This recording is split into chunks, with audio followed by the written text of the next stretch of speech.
বিসমিল্লাহির রহমানির রহিম। শুধু দর্শক, আমি মাঝে মধ্যেই কিছু কথা বলি, বিশেষ করে আমার পিতা ভাই হত্যার বিষয়টি নিয়ে।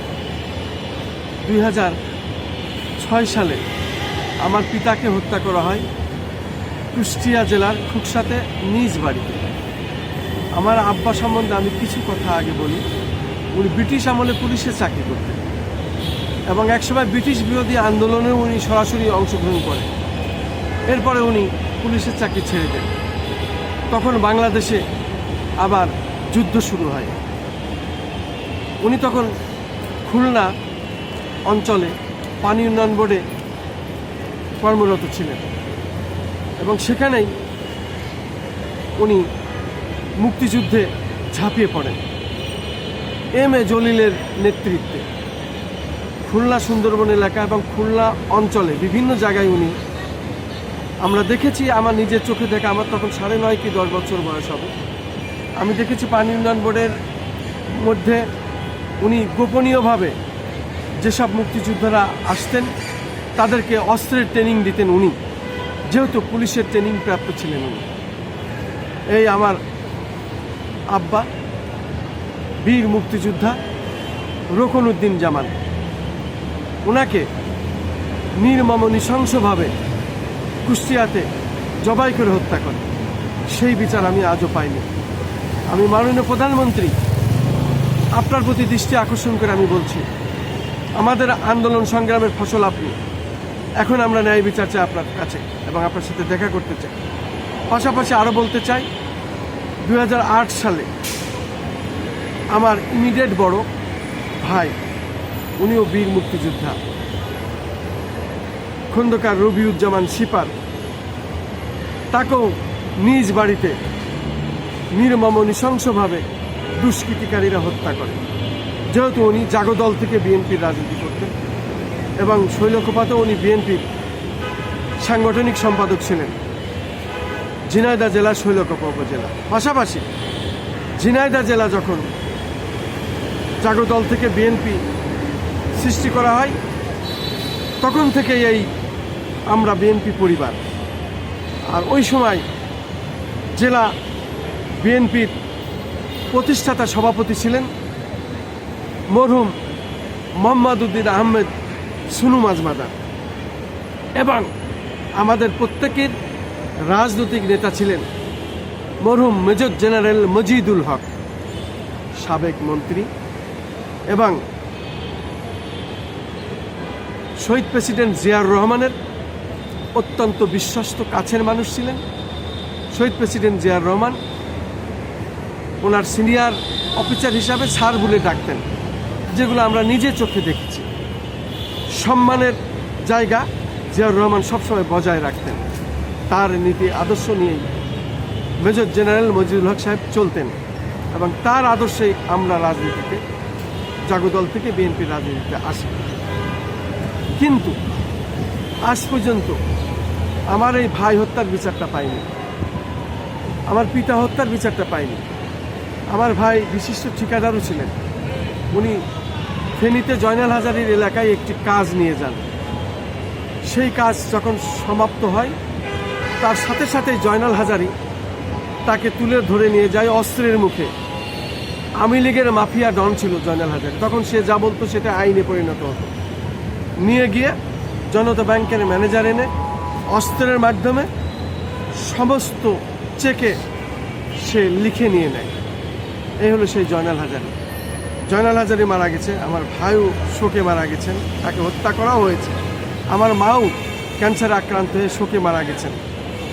আমি আসলে এতিম। আমি তাই বলতে চাই, মাননীয় প্রধানমন্ত্রী, আপনিও এতিম এবং দুঃখ জ্বালা যন্ত্রণা একটি পরিবারের এই নির্মম নৃশংস ঘটনা হলে কি হয় সেটা আপনি ভালো জানেন। অতএব আপনার কাছে আমি ন্যায় বিচার প্রত্যাশা করছি। এই জয়নাল হাজারীর সম্পত্তি ক্রয় করুন, আমাদের সব ডকুমেন্টস আছে, এটার ভিত্তিতে আমাদেরকে এই টাকা পয়সা ফেরত দেওয়া হোক। আমার এই ভাইয়ের হত্যার সাথে, আমার আব্বার হত্যার সাথে যারা জড়িত আছে তাদেরকে আইনের আওতায় আনুন, তাদেরকে বিচারের আওতায় আনুন। আমি চাই সারা বাংলাদেশে এই ধরনের অনেক ঘটনা ঘটেছে, প্রত্যেকেরই ন্যায় বিচার হোক। সেই সাথে আমি আরও বলতে চাই, উসমান আলী এক্সেল ডেভেলপের মালিক, সেও আমাকে এই ঢাকাতে তার অফিসে একসময় ডেকে নিয়ে গিয়ে, আমার এলাকারই কিছু লোকজন সেখানে ছিল, আমি দেখেছি, যেহেতু বিএনপির দুইটা গ্রুপ, একটা গ্রুপ আমাদের এনটি গ্রুপ, আমরা ছিলাম মেজর জেনারেল মজনুল হক সাহেবের নেতৃত্বে আমাদের সংগঠনটি আমরা চালাতাম। সেই কারণেই ওখানে ওই লোকটা ছিল মূলত জামাতের, এই এক্সেল ডেভেলপের মালিক উসমান আলী, এবং সেখানে তাদেরকে বসিয়ে রেখে আমাকে তার আরেকটা রুমে ডেকে নিয়ে 3টে সাদা স্টাম্পে স্বাক্ষর করে নেয়। আমার কিছু বলার ছিল না, হয়তো বা তখন আমি না করলে মেরেও ফেলতে পারি, কারণ এমন একটা অবস্থানের ভিতরে সে আটকে ফেলেছিল আমাকে। এবং চারিদিকে যারা বসেছিল তারা অপরিচিত কিছু মুখ ছিল, কিছু পরিচিত ছিল, এবং অপরিচিত যারা ছিল তারা নিশ্চয় জঙ্গি বা সন্ত্রাসী, তাদের চেহারা ছিল এমন। সে কারণে আমি বলতে চাই, এই উসমান আলীকে ধরেও জিজ্ঞাসাবাদ করলে বেরিয়ে আসবে এই স্টাম্প নেওয়ার পিছনে কারণ কি, আমার ভাই হত্যার পিছনে ঘটনাটা। এই উসমান আলীর সাথে আমি কিন্তু আমার জেলায় শৈলকুপাতে আমি উপজেলা চেয়ারম্যানের নির্বাচন করেছিলাম একই সাথে। মূলত আমার প্রতীক ছিল চাকা।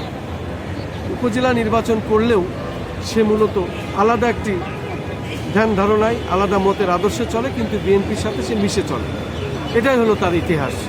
আমি মাননীয় প্রধানমন্ত্রী আপনার কাছে বলতে চাই, আমাদের বলার আরও অনেক আছে, আমি আপনার সঙ্গে দেখা করতে চাই।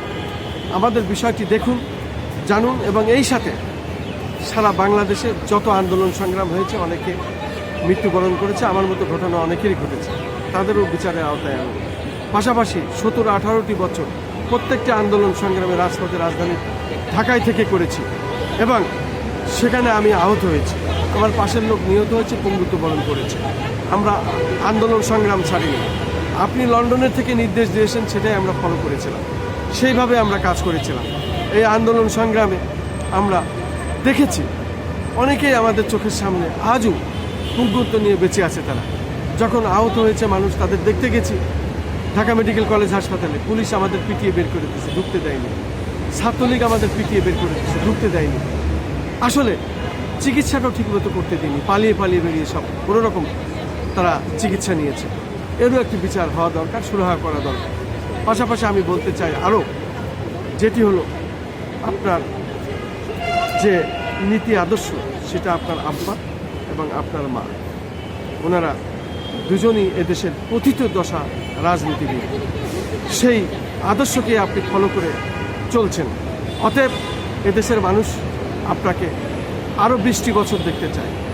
যদি আপনার কাজ যেভাবে চালিয়ে যাচ্ছেন এইভাবে যদি চলে, আর আপনার পাশের যেসব বিভ্রান্তিকর লাইনে আপনাকে নিতে যাচ্ছে তাদেরকে আপনি শনাক্ত করে সরিয়ে রাখেন, সঠিক লাইনে আপনি আছেন, এই লাইনে চলতে থাকলে 20 বছর থাকা কোনো বিষয়ই নাই।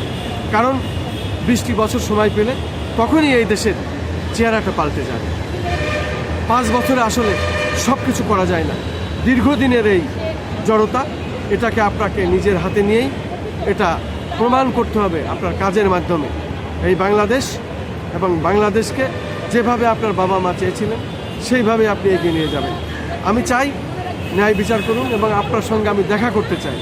যদি দেখা করার একটি সুযোগ দেন তাহলে আমি ধন্য হব। আজকে এই পর্যন্তই। আসসালামু আলাইকুম। আমি খন্দকার মাসুদুজ্জামান।